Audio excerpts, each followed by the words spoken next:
और अब हम करेंगे डाउन फिर अप, फिर इस तरफ से डाउन फिर अप, लेकिन उसमें भी ब्रीदिंग का ध्यान रखना है। तो सबसे पहले हम राइट की ओर कोशिश करते हैं, सांस लेते हुए राइट, जितना आप जा सकते हैं। ये शोल्डर जो है ना वो आपके स्टडी रहेंगे।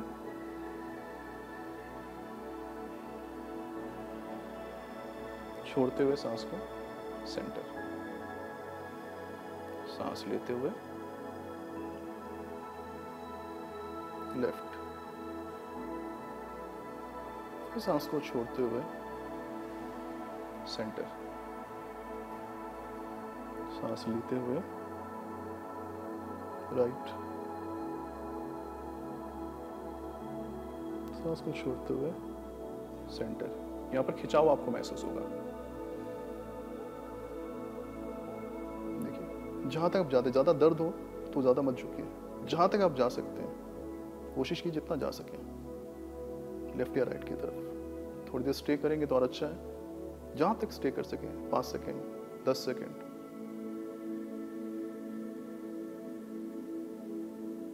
बहुत ही सिंपल, आसान ये तरीका है। ब्रीदिंग बहुत इंपॉर्टेंट है। ब्रीद इन लेफ्ट, स्टे,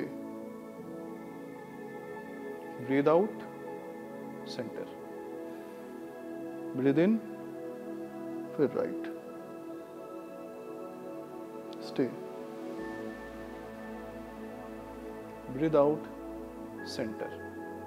तो ये आप करते रहेंगे 10 से 15 बार, तो आप देखिएगा इसमें आपको काफ़ी रिलीफ मिलेगी और आपके गर्दन में फ्लेक्सिबिलिटी भी आ जाएगी, जो अक्सर हम लोग लूज कर जाते हैं बिकॉज ऑफ पॉस्चरल, हमारे जो पेन होते हैं या फिर पॉस्चर जो गलत पॉस्चर्स होते हैं। अब नेक्स्ट हमने कर दिया, अब हम रोटेशन करेंगे। तो नेक पेन के बारे में हम लगातार बात करते हुए अपने आप को चिन डाउन, चिन अप हो गया, साइड भी हो गया है। अब रोटेशन, रोटेशन भी एक बहुत इंपॉर्टेंट पार्ट है इस नेक मूवमेंट का, जिसके ज़रिए आपके गर्दन में अगर दर्द है तो उसको काफ़ी रिलीफ मिल पाएगा। तो शुरुआत करते हैं, सांस लेना है,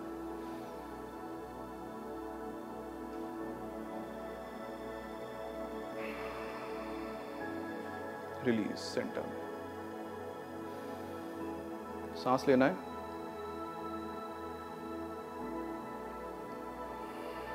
रिलीज। लेकिन कंधे ऐसे ऊपर नहीं जाएंगे, इसलिए मैं बता रहा हूं। अब कंधों का आप क्या करें, हाथ को ऐसे रखिए और सिर्फ नेक को मूव कीजिए।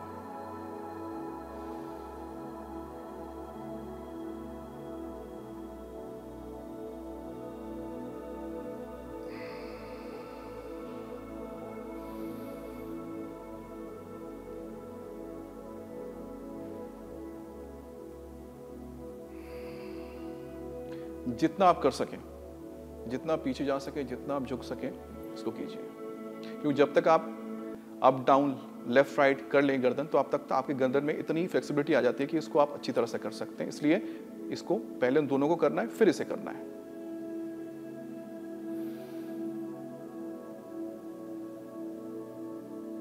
तो एक बार क्लॉकवाइज, फिर एक बार एंटी क्लॉकवाइज। क्लॉकवाइज कीजिए, फिर एंटी क्लॉकवाइज कीजिए।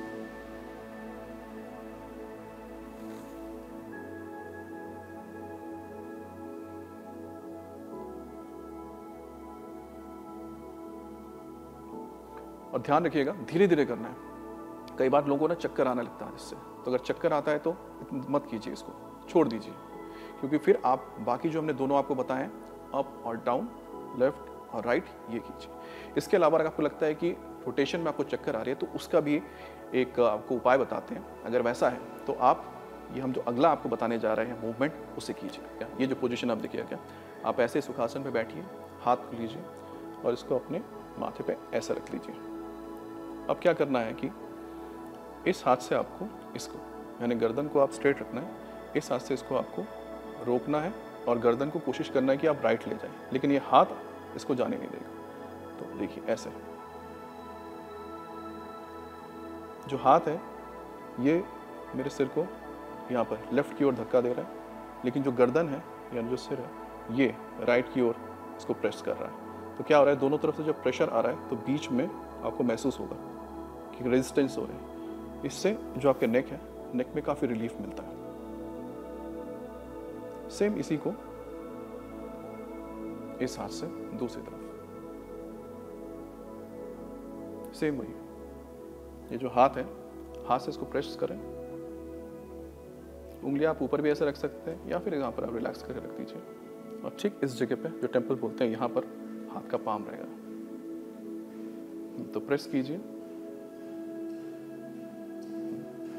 जितना हो सके। फिर नेक्स्ट,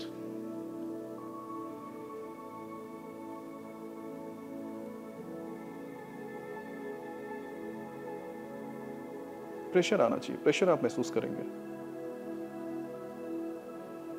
छोड़ दीजिए 10 सेकेंड 15 सेकेंड जितना आपको लगता है, धीरे धीरे बढ़ाइए और 10 से 15 बार।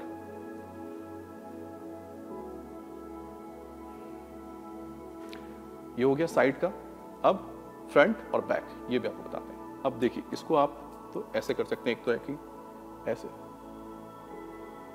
जिसमें आप फ्रंट कीजिए और फिर मतलब हाथ से इसको पीछे करना है, ठीक है, और सिर से इसको आगे की तरफ जाना है। यानी हाथ आपको पीछे की ओर धकेल रहा है और सिर जो है आगे की ओर धकेल रहा है, तो बीच में रेजिस्टेंस आ रहा है। अब इसको आप एक और तरीके से कर सकते हैं। आप ऐसे रखिए हाथ को, ऐसे भी कर सकते हैं, ऐसे भी छोड़ सकते हैं।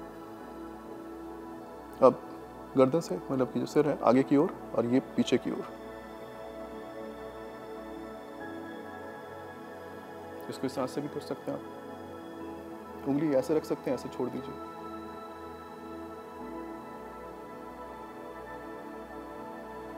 तो ये हो गया फ्रंट के लिए 10-15 सेकंड जितना आपका हो सके। और अगला, आप पीछे की तरफ हाथ को ऐसे कीजिए, ऐसे मिला लीजिए पंजों को, और उसके बाद फिर पीछे ऐसे ले जाइए।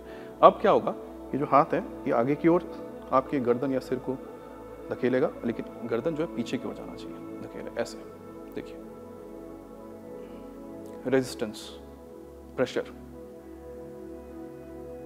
नॉर्मल ब्रीदिंग होती रहेगी, सांस रोकना नहीं है।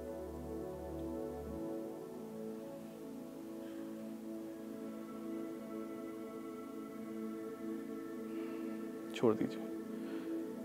तो 10 से 15 सेकंड आप इसके टाइम को रखिए। आपका लगता है कि धीरे धीरे आप टाइम को बढ़ा सकते हैं तो बढ़ाइए, लेकिन जो इनिशियली शुरू कर रहे हैं तो कोशिश कीजिए कि जब तक आपको कोई पेन ना महसूस ना हो तब तक आप कीजिए। जैसे ही पेन लगे छोड़ दीजिए उसको, आगे बढ़ जाइए। ब्रेक, छोटे छोटे ब्रेक लेके कीजिए। 10 बार कीजिए, 15 बार कीजिए। शुरुआत में हो सकता है आप 15 बार 5 बार कर लीजिए, फिर धीरे धीरे उसको बढ़ा 10 तक लेके जाइए। तो आपको जो गर्दन की जो पेन है उससे काफ़ी रिलीफ मिलेगा। तो ये थे नेक मूवमेंट, जिसके ज़रिए आप अपने गर्दन के दर्द को मिटा सकते हैं। बहुत बहुत शुक्रिया आपका।